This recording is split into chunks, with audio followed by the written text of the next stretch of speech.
हम लोग क्लास में शुरू करते हैं अपन लोग का बिजनेस मैनेजमेंट करना है। प्रिंसिपल्स ऑफ मैनेजमेंट में शॉर्ट निकाल लेते हैं।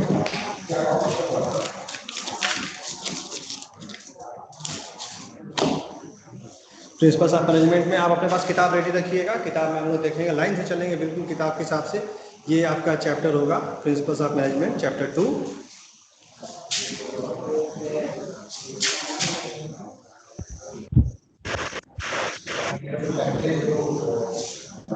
ठीक है,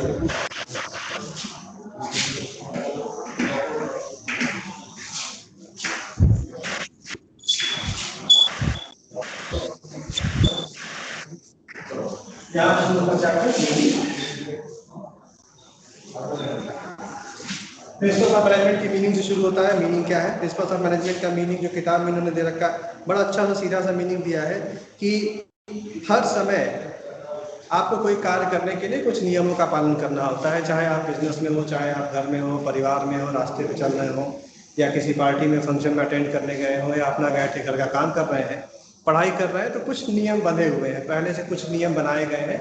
हमारे पास कुछ नियमों का समूह होता है, हम उन नियमों के हिसाब से कार्य करते हैं। यही नियम मैनेजमेंट में भी लागू होते हैं।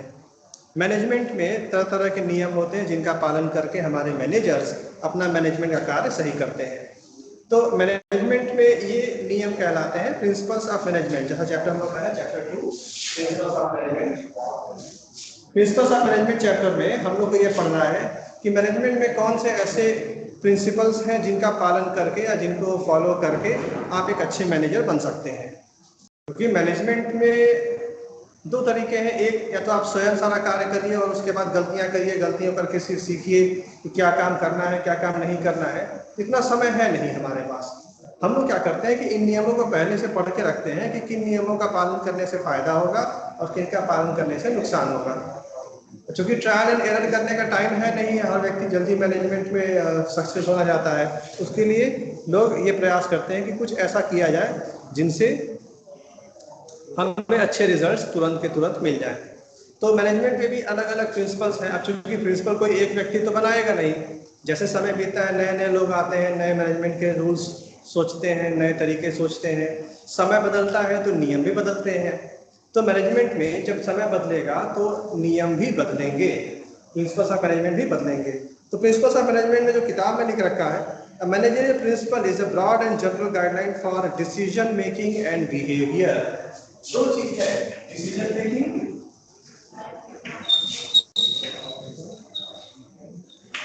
और बिहेवियर। हम निर्णय कैसे लेंगे और हमारा क्या व्यवहार होगा। डिसीजन मेकिंग और बिहेवियर में हमें ये ध्यान देना होगा कि डिसीजन मेकिंग क्या है, इसकी मीनिंग आप समझ लीजिए। डिसीजन मेकिंग का मतलब निर्णय, हम कौन से निर्णय लेंगे। और बिहेवियर का मतलब हमारा क्या व्यवहार होगा, हम किस तरह से किसी दिए गए स्थिति में, किसी दिए गए सिचुएशन में हम कैसे बिहेव करेंगे, हम कैसा व्यवहार करेंगे, हमारा रिएक्शन कैसा होगा। तो वन में distinguish the principles of management from those pure science. Management के प्रिंसिपल्स बिल्कुल अलग अलग नियम, अलग अलग डेफिनेशन हर जगह है। आप सीधा सा मानिएगा, principles of management are guidelines for, इन दो चीजों के लिए गाइडलाइन होता है कि हमारा कैसा निर्णय होगा, इसके ऊपर हम पहले से विचार कर सकें, और हमारा व्यवहार कैसा होगा, हम इसके ऊपर भी विचार कर सकें। दो चीजें हैं जिसके बारे में हमें समझना है। आगे इसमें आता है nature of principles of management. Principles of management का लक्षण क्या, नेचर है। तो नेचर में जो बुकिश डेफिनेशन के हिसाब से चलेंगे, पहला डेफिनेशन दिया हुआ है यूनिवर्सल एप्लीकेबिलिटी। ये nature principles of management universally applicable है, पूरे विश्व में ये हर जगह अप्लाई होंगे।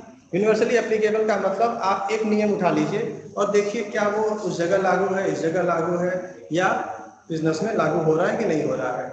तो अगर हम लोग उदाहरण के हिसाब से चलें कि प्रिंसिपल्स ऑफ मैनेजमेंट क्या हर जगह लागू होते हैं, यूनिवर्सली एप्लीकेबल है। नेचर पहला है यूनिवर्सल एप्लीकेबिलिटी।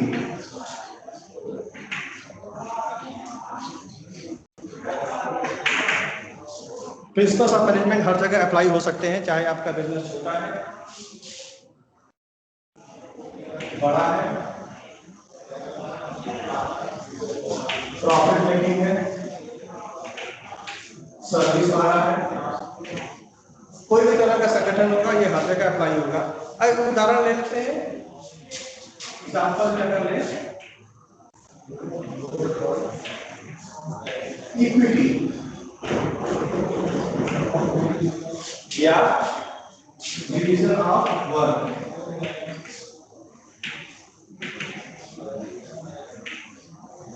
काम को बांटना। इक्विटी कैसे होगा कि जहां पर आप लोगों को बराबर समानता से देखेंगे। समानता से देखेगा मतलब जो जितना कार्य करे उतना उसके हिसाब से सैलरी मिले। तो आपके यहाँ अगर 10 एम्प्लॉइज हैं, 10 बराबर कार्य करें तो सबको बराबर सैलरी दीजिए। 12 एम्प्लॉइज हैं, 12 को बराबर सैलरी दीजिए, 12 बराबर काम पे। इससे एम्प्लॉइज में एक बात का संतोष होगा कि हमारे मैनेजर हमसे भेदभाव नहीं करते, हमारे बॉस हमसे सबसे एक जैसा व्यवहार करते हैं, तो हर व्यक्ति बराबर व्यवहार करेगा और सब लोग एक जैसे नियम पालन करेंगे। दूसरा वाला एग्जाम्पल लिया है डिवीजन ऑफ वर्क, काम का बंटवारा। एकदम सीधा लॉजिकल सा चीज है कि जो काम एक व्यक्ति अकेले करेगा उसको ज्यादा समय लगेगा अगर काम का लोड ज्यादा है। अगर वो काम 2-3 लोग मिलकर करेंगे तो काम का लोड घटेगा। Division of work brings efficiency. काम को बांटने से एफिशिएंसी बढ़ती है। हम जैसे ही काम बांटना शुरू करेंगे एफिशिएंसी बढ़नी शुरू हो जाएगी। तो डिवीजन ऑफ वर्क में यही होता है, हम धीरे धीरे काम बांटते हैं और एफिशिएंसी बढ़ती है। तो एक तो हो गया यूनिवर्सल एप्लीकेबिलिटी की, आपने देखा प्रिंसिपल्स ऑफ मैनेजमेंट हर जगह अप्लाई होते हैं, चाहे इक्विटी के नाम पे हो चाहे डिवीजन ऑफ वर्क हो। और भी प्रिंसिपल्स हैं जिनको हम देख लेंगे कि ये यूनिवर्सली अप्लाई होते हैं। दूसरा है जनरल गाइडलाइंस।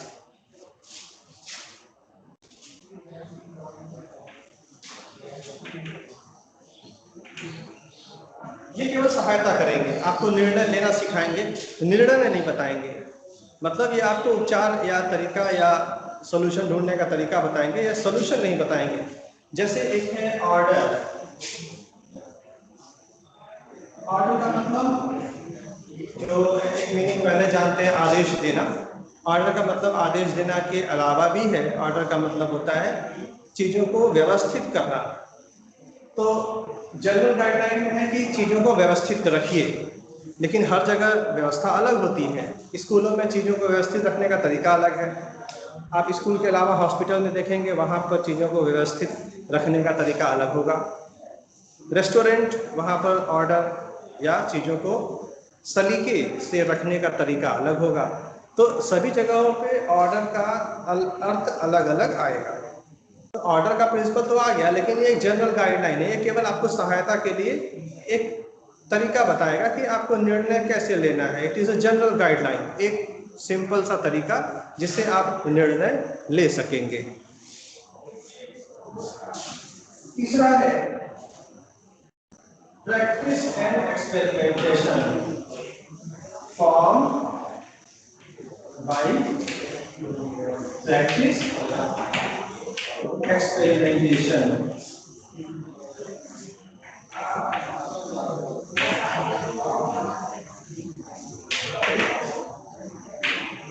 प्रैक्टिस और एक्सपेरिमेंट करके आप प्रिंसिपल्स को डेवलप कर सकते हैं। और ये प्रिंसिपल्स ऐसे ही नहीं कि कहीं से कोई किताब मिल गई या आपने कहीं दूसरी किताब से उठा लिया, तो ऐसे प्रिंसिपल्स नहीं बने हैं। ये प्रिंसिपल्स बने हैं आपने समय समय के साथ, हमारे मैनेजर्स ने इसको प्रैक्टिस में अपने रखा। कई चीज़ों का प्रैक्टिस करते रहे, प्रैक्टिस करते करते इनको लगा कि हाँ कौन सा सही है कौन सा गलत है, इससे पता लगा। और फिर एक्सपेरिमेंट्स करते चले। एक्सपेरिमेंट्स में करते ये हैं कि हम थोड़ी सी चीज़ों को बदलते हैं, थोड़ी सी चीज़ों को सही करते हैं और एक्सपेरिमेंट्स करके पता चलता है कि क्या ये हमारे लिए सुविधामंद है या हमारे लिए समस्या पैदा करेगा। तो ये प्रैक्टिस और एक्सपेरिमेंटेशन से बना है। चौथा है फ्लेक्सिबल।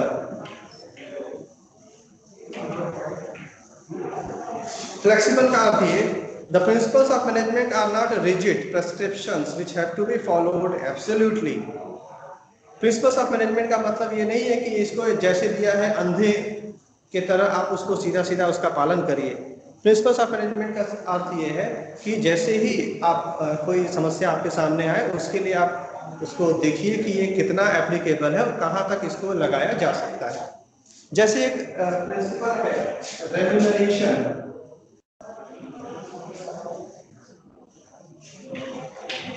या सैलरी। एक ही पोस्ट, एक ही काम के लिए अलग अलग ऑर्गेनाइजेशन में अलग अलग सैलरी होती है। हर ऑर्गेनाइजेशन में, एकदम सिंपल सिनेरियो है, आप सुनिए इसको समझिए। हर ऑर्गेनाइजेशन और हर तरह के संगठन में एक ही तरह के कार्य के लिए अलग अलग सैलरी होती है। आप छोटे बिजनेस में आपको अलग सैलरी मिलेगी, वही काम आप बड़े बिजनेस में जाके करिए आपको अलग सैलरी मिलेगी। इसका क्या कारण है, कोई बता सकता है? क्लास में इस समय 7 और 7 14 लोग हैं। कोई स्टूडेंट बताना चाह रहा हो कि एक ही काम के लिए अलग अलग बिजनेस में अलग अलग सैलरी होती है, ऐसा क्यों होता है? सब में प्रॉफिट ज़्यादा हो या फिर जिस बिजनेस में प्रॉफिट ज़्यादा होता है वहाँ सैलरी अधिक मिलेगी। अच्छा उत्तर है। और कोई?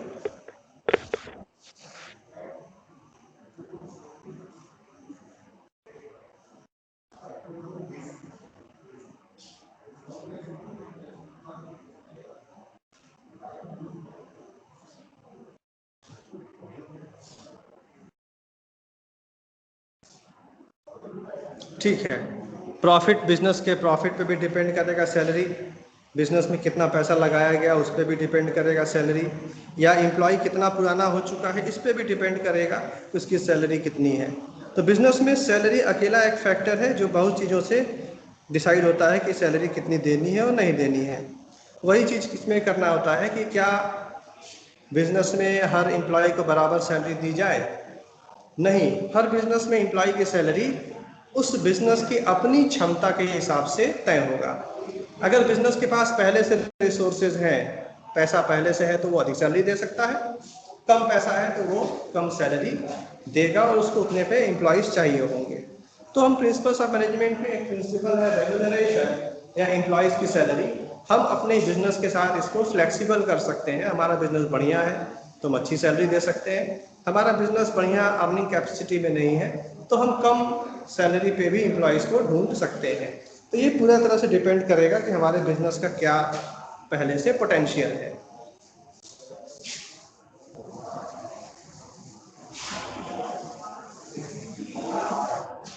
फिर 5वां पॉइंट, मेनली बिहेवियर।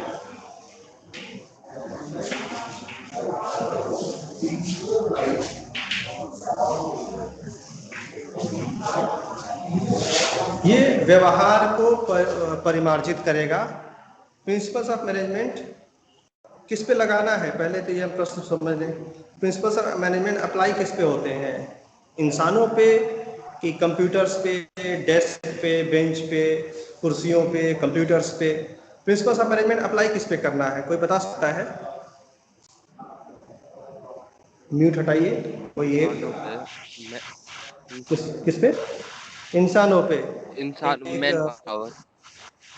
जी जी मैं समझ रहा हूँ, बहुत धन्यवाद। ये इंसानों पे अप्लाई होता है, प्रिंसिपल्स ऑफ मैनेजमेंट इंसानों पे अप्लाई होता है। इसीलिए यहाँ पे ये शब्द लिखा है मेनली बिहेवियरल। ये बिहेवियर को हमारे चेंज करेगा। प्रिंसिपल्स ऑफ मैनेजमेंट हमारे व्यवहार को बदलेगा, इंसानों के व्यवहार को बदलता है। क्योंकि जब आप किसी व्यक्ति को नौकरी देते हैं तो उस नौकरी आने से पहले या बिजनेस में काम करना शुरू करने से पहले वह व्यक्ति घर के माहौल में रहता है या नौकरी पे नहीं है ऐसे माहौल में रहता है जहाँ पर वो थोड़ा सा भी ढीला रहेगा तो चलेगा। लेकिन बिजनेस में या नौकरी में आने के बाद ढीला रवैया नहीं चलेगा। आपको अपने काम के लिए सजग रहना होगा। जिन चीज़ों की जिम्मेदारी आपको मिली है वो काम आप हमेशा सही से और सलीके से करेंगे। प्रयास करेंगे कोई ऐसा काम न करें जिससे आपको सैलरी को नुकसान पहुंचे या साथ में काम करने वाले कर्मचारियों को नुकसान पहुंचे। तो हमेशा ये ध्यान रखना चाहिए कि क्या ये हमारे बिहेवियर को बदल रहा है। जी बोलिए।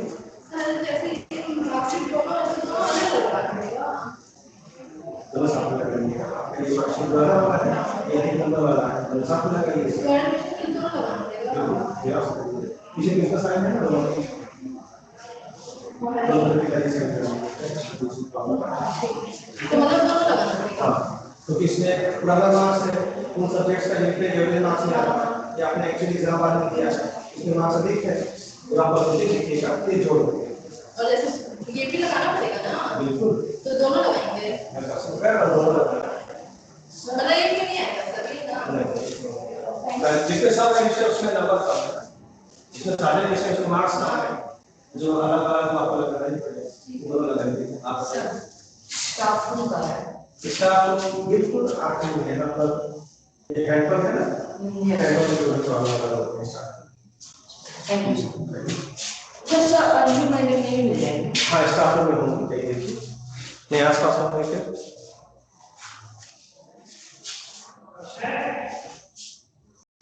Mainly behavioral लिखा हुआ है। Management principles aim at influencing the behavior of human beings. Therefore, the principles of management are mainly behavioral in nature. ये इंसानों के लिए बनाए गए हैं, इंसान इसको के ऊपर अप्लाई करना है, एक इंसान दूसरे पे अप्लाई करता है। और ऐसा नहीं है कि पनिशमेंट का अगर प्रिंसिपल है या कोई ऐसा नियम है कि देर से आने वाले कर्मचारियों को जरूर से पनिशमेंट मिलेगा। तो पहले ये पता कर लेना चाहिए कि क्या ये व्यक्ति आदती है, हमेशा इसकी आदत है कि हमेशा लेट आना या कभी कभी लेट आता है, और क्या जो इसने कारण बताया है ये कारण वास्तविक है कि ऐसे ही केवल इन्होंने कहानी गढ़ रखी है। तो हमेशा ये ध्यान रखना चाहिए कि इंसान है, गलतियां हो सकती हैं, गलतियों के लिए तैयार रहना चाहिए। हमेशा हम दूसरे से ही गलती होगी ऐसा भी नहीं है, खुद से भी गलतियां हो सकती है, लेकिन ये ध्यान रखना चाहिए कि क्या ये रिपीटेटिव नेचर का ना हो जाए। रिपीटेटिव नेचर का मतलब आप लगातार वही गलती बार बार कर रहे हैं, इसका मतलब आप पिछली गलतियों से सीख नहीं रहे हैं, जो गलत चीज़ है। तो हमेशा ये प्रयास करना चाहिए कि खुद में सुधार होना चाहिए, आप पहले से अच्छे और अच्छे और अच्छे होते चलें। छठवां है इसमें cause and effect relationship. 6th point is cause and effect relationship.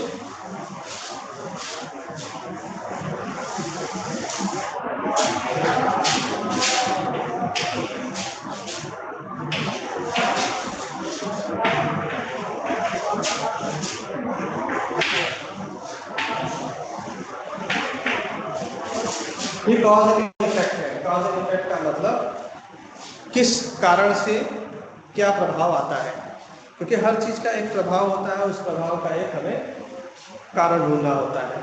वही आपको बिजनेस में हर जगह मिलेगा कि कॉज एंड इफेक्ट रिलेशनशिप है, कि किसी भी चीज का कोई इफेक्ट दिख रहा है तो उस इफेक्ट का कारण क्या है। कोई कर्मचारी का काम करने में मन नहीं लग रहा है तो उसका कॉज क्या है, क्या कारण है, क्यों मन नहीं लग रहा है। 2-3 कारण हो सकते हैं। एक उसका व्यक्तिगत कारण कि जिस नौकरी पर है उसको वो नौकरी नहीं करनी, कहीं और कोई नौकरी करनी थी। दूसरा कि उसके साथ जो काम करने वाले लोग हैं उसके साथ उसका व्यवहार अच्छा नहीं है, इसलिए वो मन से नहीं काम करता है। तीसरा, कभी कभी ऐसा होता है कि घर पे कुछ उसके समस्याएं हैं जिसके कारण वो या परिवार का कोई सदस्य उसकी तबीयत नहीं ठीक है, इसके चलते उसका मन नहीं लग रहा है। तो कॉज एंड इफेक्ट रिलेशनशिप होता है। ठीक वैसे ही प्रिंसिपल्स ऑफ मैनेजमेंट में भी है। The management principles are intended to establish relationship between the cause and effect so that they can be use in similar situations in the large number of cases. अगर आपको cause and effect पता चल गया है तो अगर उस तरह की एक जैसी समस्याएं आ रही हैं तो उस समस्याओं का हल आप ढूंढ सकते हैं आसानी से। सातवां है कंटिंजेंट।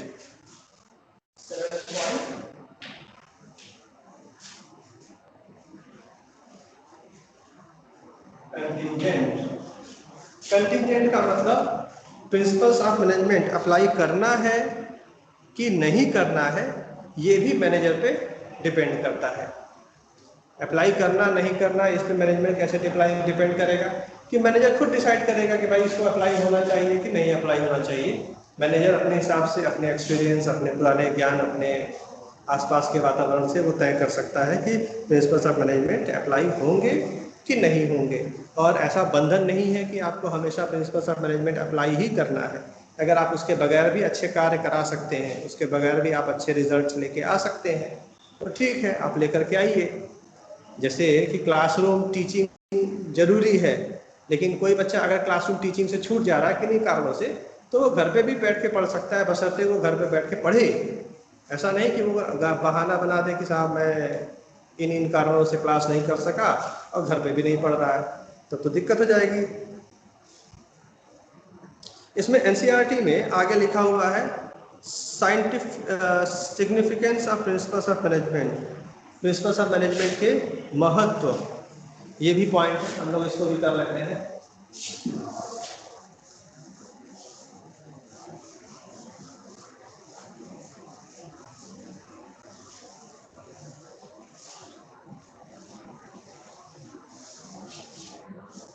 इतना करने के बाद आपको एक सेल्फ स्टडी के भी करना पड़ेगा। आपको किताब उठा के पढ़ना चाहिए। किताब में ढेर सारे शब्द नए मिलेंगे, कुछ शब्द ऐसे मिलेंगे जिनकी मीनिंग आपको पहले से मालूम है, कुछ शब्द ऐसे मिलेंगे जिनकी मीनिंग आप ढूंढेंगे, आपको पता चलेगा, तो आप उसका अर्थ समझ पाएंगे। Significance of principles of management पे 1 2 3 4 5 6 पॉइंट्स 6 पॉइंट्स दिए हुए हैं। हम लोग एक लाइन से चलते हैं। पहला पॉइंट है providing managers with useful insight into the reality.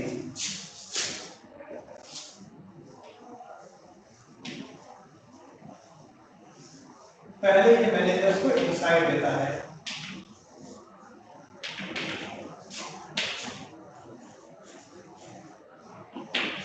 Reality इसमें आकाशी है, आकाशी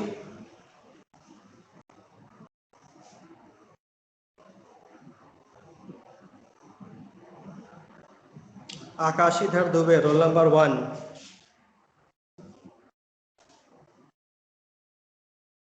यस सर। बाबू अटेंडेंस के लिए जितने लोग हैं उनका एक स्क्रीनशॉट लेकर के व्हाट्सएप वाले ग्रुप में भेज देना। इस समय 14 लोग लग रहे हैं।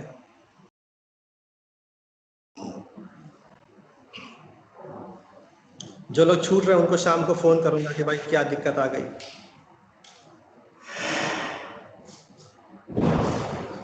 Useful insight into reality. Insight into reality का मतलब मैनेजर्स को वास्तविकता देखने में मदद करता है, क्योंकि जो चीजें सामने दिखती हैं वास्तव में हो सकता है स्थिति उससे कुछ अलग हो। हमारा एक स्टूडेंट है जो पढ़ाई में समय नहीं दे पा रहा है। पढ़ाई में समय नहीं दे पा रहा है, उसके 2 कारण, 3 कारण, 4 कारण हो सकते हैं। अब कारण क्या है ये जब तक हम पता नहीं लगाएंगे, हम उसके लिए कुछ समाधान नहीं ढूंढ पाएंगे। अगर कोई बच्चा वो दिन भर क्रिकेट खेल रहा है तो उसके पास समय नहीं है। दूसरा बच्चा है जिसके घर में मोबाइल उसके पिताजी लेके चले जा रहे हैं, तो वो क्लास अटेंड नहीं कर पाएगा। तीसरा, उसके घर पे इंटरनेट कनेक्टिविटी अच्छी नहीं है, तो वो कनेक्ट नहीं हो पाएगा। या जब वो मोबाइल फ़ोन लेकर के बैठा, उस दिन मोबाइल बैटरी चली गई और बिजली भी नहीं थी, तो मोबाइल स्विच ऑफ हो गया, इसलिए नहीं ज्वाइन कर पाया। तो कारण कई हो सकते हैं। ठीक वैसे ही जब मैनेजर अपने बिजनेस में देखता है कि प्रॉफिट अच्छा नहीं हो रहा है, प्रॉफिट के साथ कुछ समस्याएं हैं, तब वो क्या करेगा? तब वो कारण पता लगाने की कोशिश करेगा। और जब उसको प्रिंसिपल्स ऑफ मैनेजमेंट का मालूम रहेगा, प्रिंसिपल्स ऑफ मैनेजमेंट का ज्ञान उसको पहले से रहेगा, तब वो उन कारणों को अच्छे से समझ पाएगा और उसके लिए एक सही सल्यूशन निकाल पाएगा। दूसरा है ऑप्टिमम यूटिलाइजेशन।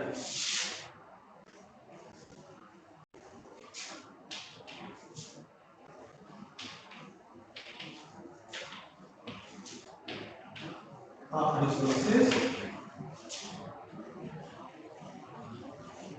रिसोर्सेज का सही उपयोग कर पाएगा और इफेक्टिव एडमिनिस्ट्रेशन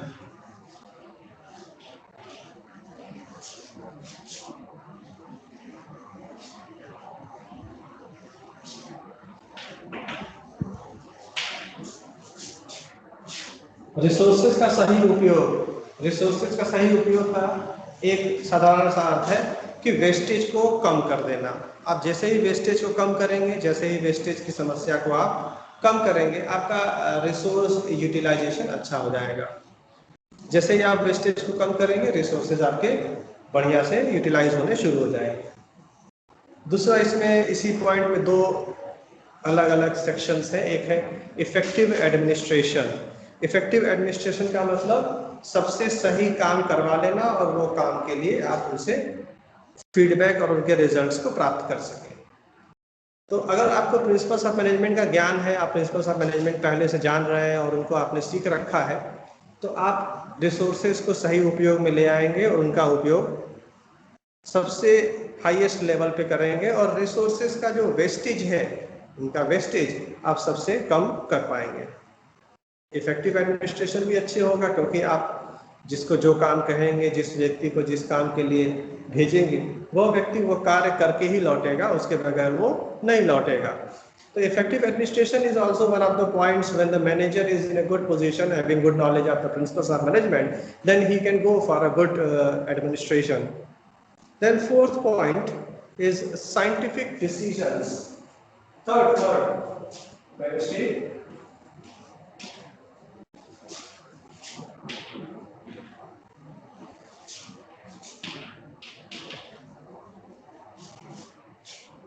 साइंटिफिक डिसीजन क्या होता है, इसके दूसरे तरफ हम लोग खोजें तो अनसाइंटिफिक डिसीजन क्या होगा। ऐसे डिसीजंस जो साइंटिफिक तरीके से न लिए गए हो। जैसे आपके यहाँ दो लोग काम कर रहे हैं और किसी एक व्यक्ति को प्रमोट करना है। आपके यहाँ दो लोग काम कर रहे हैं और एक व्यक्ति को प्रमोट करना है और साइंटिफिक डिसीजन लेना है। मतलब ऐसे डिसीजन लेने हैं जिससे आपको पता चल जाए कि आपने सोच विचार के निर्णय लिया। तो जिसका ट्रैक रिकॉर्ड अच्छा होगा, जिसका परफॉर्मेंस अच्छा है, या जिसने बिजनेस में कार्य करते समय अधिक दिमाग लगाया या जिसका परफॉर्मेंस अच्छा रहा है, हम उसको प्रमोट करेंगे। ये हर जगह लागू होता है कि जैसे ही हम बिजनेस में काम करते हैं तो हमारा जो निर्णय है वो सही सही होना चाहिए। ऐसे नहीं कि आपने अक्कड़ बक्कड़ किया और किसी एक को प्रमोट कर दिया, या किसी एक को नौकरी से निकालना है तो उसने अपने से टॉस किया और नौकरी से उसको निकाल दिए। तो डिसीजन लेते समय हमेशा ध्यान रखना चाहिए कि आपने साइंटिफिक तरीके से उनको ढूंढा है, उनकी जो समस्याएं हैं उसके ढूंढने के लिए आपने बुद्धिमानी का प्रयोग किया है और आपने फैक्ट, जो आपके पास डेटा है, डेटा को ध्यान में रख करके आपने निर्णय लिया है। फिर चौथा है meeting changing environment requirements.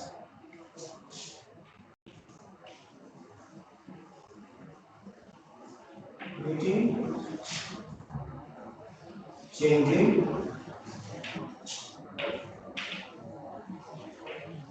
Environment requirements.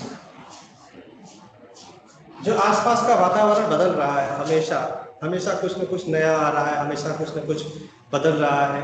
पुराने एम्प्लॉयज़ रिटायर हो जा रहे हैं, नए एम्प्लॉयज़ ज्वाइन कर रहे हैं, मैनेजर प्रमोट होकर के और ऊपर के डिपार्टमेंट्स में चले गए, या नए लोग भर्ती होकर के मैनेजर्स बन गए। तो ये जो आसपास का इन्वायरमेंट है, चाहे बिजनेस के अंदर का हो चाहे बिजनेस के बाहर का हो, जैसे नए प्रोडक्ट्स आ गए, नए प्रोडक्ट्स के अलावा कंपटीटर्स आ गए, नई टेक्नोलॉजी आ गई, तो सब चीज़ें इन्वायरमेंट का हिस्सा है। जब ये सब चीज़ें बदलेंगी, ये सब चीज़ें जब धीरे धीरे समय के साथ बदलती चलेंगी, तो हमें उसके हिसाब से चलना होगा। बिजनेस इन्वायरमेंट बदलेगा तो उसके हिसाब से हमें अपने बिजनेस को भी बदलना पड़ेगा, नहीं तो हमारा बिजनेस आउटडेटेड हो जाएगा और हम बिजनेस के साथ नहीं चल पाएंगे। तो बिजनेस के इन्वायरमेंट बदलने के साथ हमें अपने आप को बदलना पड़ेगा, उसके हिसाब से ढालना पड़ेगा।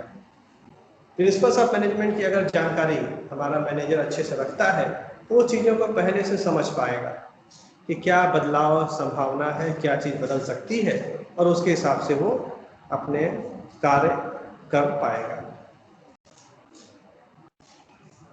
5वां है fulfilling social responsibility.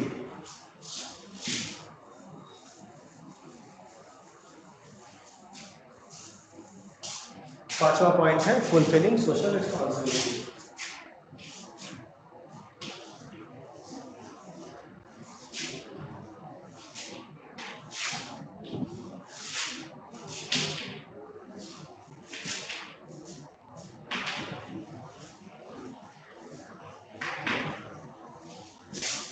Social responsibility के नाम पे चाहे आप अपने यहाँ जितने एम्प्लॉयज़ हैं इनका बर्थडे आप सेलिब्रेट करें, चाहे एम्प्लॉयज़ को काम करने का इन्वायरमेंट अच्छा दीजिए, चाहे एम्प्लॉयज़ के घर पे उनके हालचाल लेने चले जाइए, या समाज में जितने भी तरह के पिछड़े वर्ग हैं इनके लिए आप कुछ कार्य करिए, तो ये सब सोशल रिस्पॉन्सिबिलिटी में आता है। तो एक अच्छा मैनेजर जिसको अपने इन्वायरमेंट के बारे में, अपने प्रिंसिपल्स ऑफ मैनेजमेंट के बारे में या और भी चीज़ें ज्ञान में हैं, तो वो अपने सोशल रिस्पॉन्सिबिलिटीज़ को सही तरीके से पूरा कर पाएगा और एक अच्छा बिजनेस साबित होगा।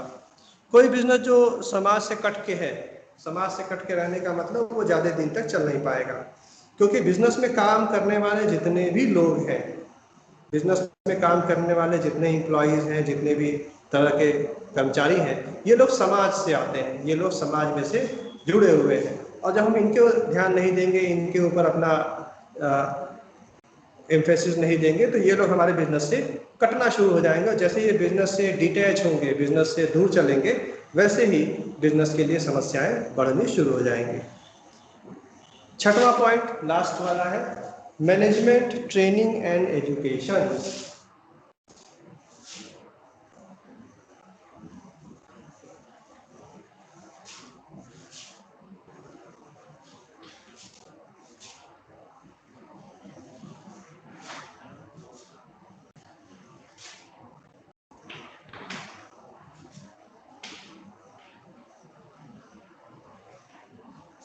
मैनेजमेंट की ट्रेनिंग, एजुकेशन और रिसर्च होता है। हम अपने मैनेजर्स की ट्रेनिंग के लिए, उनके एजुकेशन के लिए या रिसर्च पर्पस के लिए हम लोग इस मैनेजमेंट के प्रिंसिपल्स की जो थ्योरी है इसका उपयोग करते हैं, ताकि अपने यहाँ लोगों की ट्रेनिंग करा सकें। जैसे आप देखें कहीं भी ट्रेनिंग होती है तो जो ट्रेनिंग ले रहे होते हैं हमें उनको पहले थ्योरी समझाना होता है कि भाई ट्रेनिंग किस चीज़ की है। जैसे कोई ड्राइविंग की ट्रेनिंग लेनी है तो ड्राइविंग की ट्रेनिंग के लिए पहले ये देखते हैं कि भाई मोटरसाइकिल या कार में कौन कौन से इक्विपमेंट्स हैं जिनको ध्यान देना है। कभी ऐसा ना हो कि भाई रास्ते में कार खराब हो जाए या रास्ते में व्हीकल खराब हो जाए तो आप उसको सही न कर पाए। ठीक वैसे ही मैनेजमेंट प्रिंसिपल्स का जो थ्योरी है, जो कंटेंट है, थ्योरी मैटर, ये उपयोग में लाते हैं ताकि ये लोगों को ट्रेनिंग देने, उनको एजुकेशन देने या रिसर्च करने में इसका उपयोग किया जा सके। तो बच्चों इसको आप ध्यान से देखिएगा, एक बार और आप किताब पढ़िएगा, किताब पढ़ने के बाद एक बार और कुछ समस्याएं हो उनको ढूंढ लीजिएगा और इसको हम लोग अगली बार, अब तो ये मुझे लग रहा है कल अकाउंट्स का है ना, तो कल अकाउंट्स कर लेते हैं, तो अकाउंट्स कर लेंगे। अकाउंट्स में पास्ट एडजस्टमेंट्स पढ़ेंगे। आप अपने साथ किताब कॉपी तैयार रखिएगा। पास्ट एडजस्टमेंट्स में होता ये है कि पार्टनर्स कुछ गलतियां कर चुके होते हैं, हमें उन गलतियों को सुधारना होता है। तो वो पास्ट एडजस्टमेंट्स वाला क्वेश्चन हम लोग करेंगे। 2 दिन में इसको समाप्त करके देखेंगे कि कुछ हो जाए तो एक टेस्ट ऑर्गेनाइज करें अकाउंटेंसी का और बिजनेस स्टडीज़ का, और ये टेस्ट हम लोग प्रयास करेंगे कि किसी प्लेटफॉर्म पे ऐसे लिया जाए जो थोड़ा सा रिलायबल लगे। तो उसका तरीका वगैरह मैं बता दूंगा और टेस्ट सबको अटेम्प्ट करना है। ठीक है, आज के लिए धन्यवाद। सर आपसे एक क्वेश्चन पूछना